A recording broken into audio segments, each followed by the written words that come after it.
Assalamualaikum warahmatullahi wabarakatuh. Kembali lagi dengan saya Syahrul Ramadan Majid dan ditemani dengan rekan saya, siapa lagi kalau bukan Bapak Abdul Malik ya. Di video kali ini saya bertemu lagi dengan seorang mualaf ya, narasumber kita yang bernama Saudara Hendra. Saudara Hendra ya. Oke, kalau begitu kita masuk ke pokok pembahasan, mulai dengan ucapan basmalah ya. Bismillahirrahmanirrahim. Oke, kalau bisa perkenalkan dulu Saudara Hendra. Bismillahirrahmanirrahim. Assalamualaikum warahmatullahi wabarakatuh. Nama saya Hendra. Iya. Saya asal dari Jawa. Dari Jawa ya. Lahir di Makassar. Lahir di Makassar. Oh, kalau bisa tahu sebelumnya kita berasal dari agama apa? Apakah Nasrani kah, Hindu kah, atau Buddha kah? Oh, saya dulu itu Nasrani. Nasrani ya? Protestan. Protestan. Iya. Saya sedikit bertanya, kalau saya bisa tahu, apa yang membuat Saudara Hendra tertarik untuk masuk ke agama Islam atau menjadi seorang mualaf begitu? Kalau bisa diceritakan dulu pengalamannya, karena sedikit banyak yang saya pernah temui orang-orang yang dari agama sebelumnya dia masuk ke Islam itu menjadi seorang mualaf. Apakah dia mempunyai pengalaman melalui mimpinya, atau dia bertemu di jalan yang bagaimana, ataukah pada saat dia lagi kesusahan dia mendapatkan hidayah atau petunjuk dari Allah. Kalau bisa diceritakan dulu pengalamannya bagaimana. Saya agak besarkan suaranya sedikit. Awal mulanya dulu itu saya bermimpi ya. Saya dulu itu di mana? Di Surabaya. Di Surabaya ya. Saya disuruh ke sana, bekerja di sana tahun 2000. Tahun 2000. 1999 ya. Di sana situ bekerja sebagai apa, Pak? Sebagai buruh pabrik. Oh, buruh pabrik. Oke, lanjut. Pada saat itu saya lagi tidur pulang kerja. Iya. Shift 2 kita pulang malam. Pas waktu tidur itu saya mimpi saya itu punya roh itu di atas. Saya lihat ke bawah, di bawah itu di atas perahu di danau. Pas waktu di situ, kenapa ini di sini? Kenapa saya ada di sini? Baru di sini kayak apa? Kayak surga, burung, kayak perasaan itu tenang, tidak ada beban, tidak ada pikiran, pokoknya kayak surga begitu. Di situ atas perahu saya lihat ada orang lagi ceramah. Oh, lagi ceramah ya? Ya, di atas perahu itu ada dua orang, tiga orang. Dua itu duduk, yang satu berdiri. Nah, itu yang berdiri itu saya nggak bisa lihat. Apanya yang tidak bisa dilihat? Mukanya. Oh, wajahnya. Iya. Kenapa tidak bisa dilihat? Apakah memang buram, ataukah gelap, atau seperti apa? Bercahaya, silau nggak bisa. Oh, silau bercahaya ya? Ya. Pakainya semua putih-putih. Termasuk yang dulu itu. Ya. Yang itu yang duduk dua bisa saya lihat wajahnya. Wajahnya bisa dilihat. Ya. Apakah dikenali?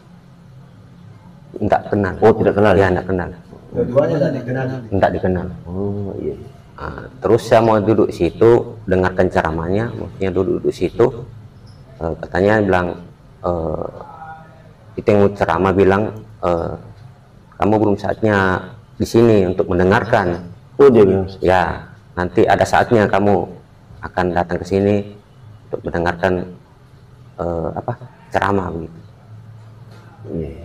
Akhirnya saya itu kembali langsung yang tadi saya turun ke bawah, saya punya itu raga naik ke atas, yeah. Langsung saya bangun.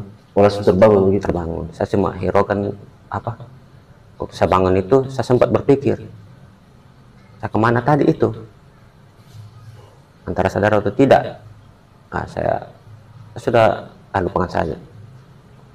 Terus saya pergi ke rumah saya punya bude ya. Situ saya dengar suara azan, saya mulai tertarik di ya. situ. Itu saya punya keluarga Nasrani juga ya. Kebetulan itu sampai rumahnya ada masjid. Kalau azan itu kayak saya merasa apa ya, tenang, betul, tenang ya, enak.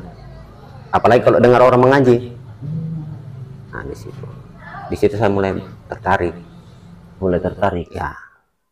Jadi ini Bapak Hendra pada saat bermimpi melihat orang ceramah yang wajahnya begitu tidak bisa terlihat karena silau. Nah, setelah itu dia ke rumah keluarganya, neneknya atau budenya begitu, mendengar suara azan, mendengar suara ngaji, hatinya terasa tenang begitu ya.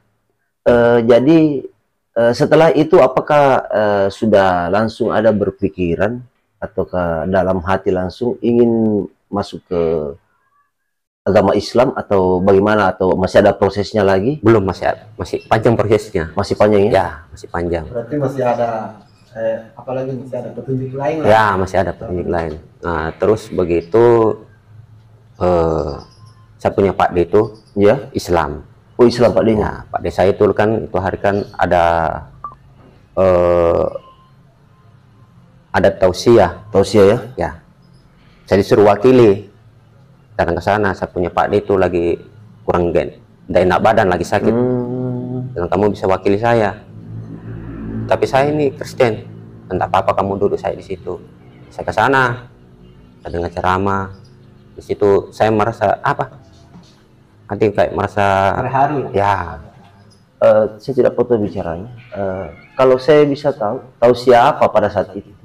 Apakah orang sunatan, tausiah tentang apa, atau orang lagi kematian, tausiah kematian ya? Ya. Oh, itu saya tidak terlalu pikir itu. Saya tidak, maksudnya ceramahnya tidak tangkap begitu. Ya, terlalu tangkap gitu. Pas mereka mengaji, kayak hati saya merasa enak begitu, Mas, tenang. Oh iya betul karena pada saat pembukaannya. Ya, pembukaannya kan ada biasanya sebelum memulai acara tausiah ada ngaji dulu ya. Oh, di situ tersentuh. Ya, tersentuh. Terus semakin tersentuh dia. Terus saya kembali ke Makassar. Nah, lalu begitu ke Makassar, saya ketemu saya punya ini mantan pacar saya. Oh, mantan pacar. Ya. Oh, istri. Oh iya. Saya kenalan begitu. Kenalan dekat, jadian. Tapi saya tanya, bilang kamu Kristen, mungkin kita tidak bisa bersatu. Ya. Terus saya bilang, kenapa tidak bisa bersatu? Kan sama-sama suka. Ya.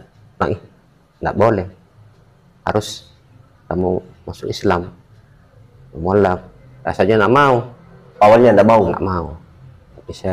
Tapi kita jalan saja. Jalan begitu.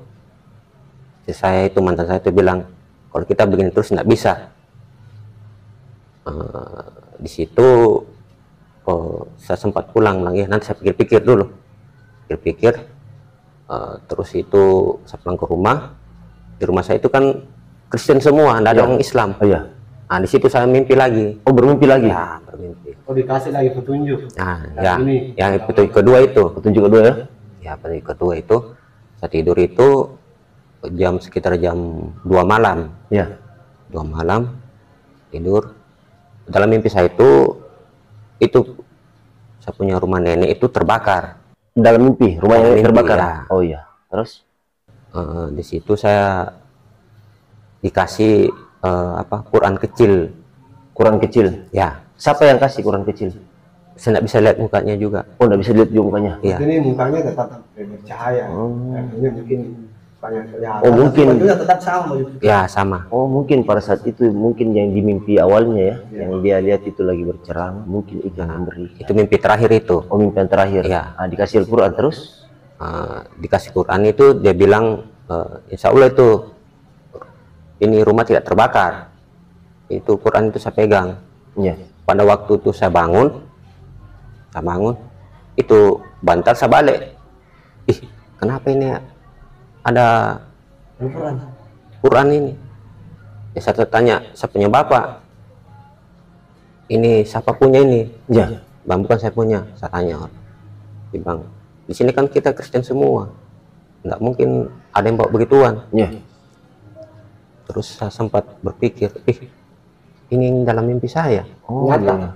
Iya. Oh, artinya di dalam mimpi diberikan Quran, akhirnya jadi kenyataan. Iya, iya, iya.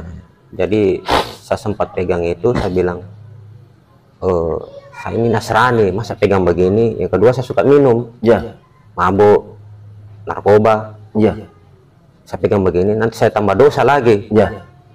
Jadi saya titip dulu di saya punya mama.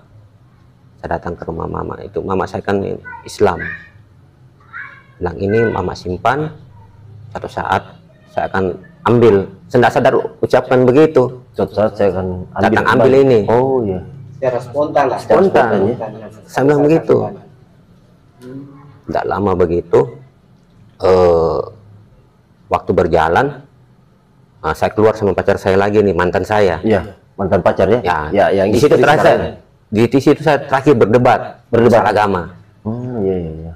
Apa isi kira-kira perdebatannya? Nah, itu tiga pertanyaan dia kasih. Oh, ada Dia 3 bilang, pertanyaan ya. ya,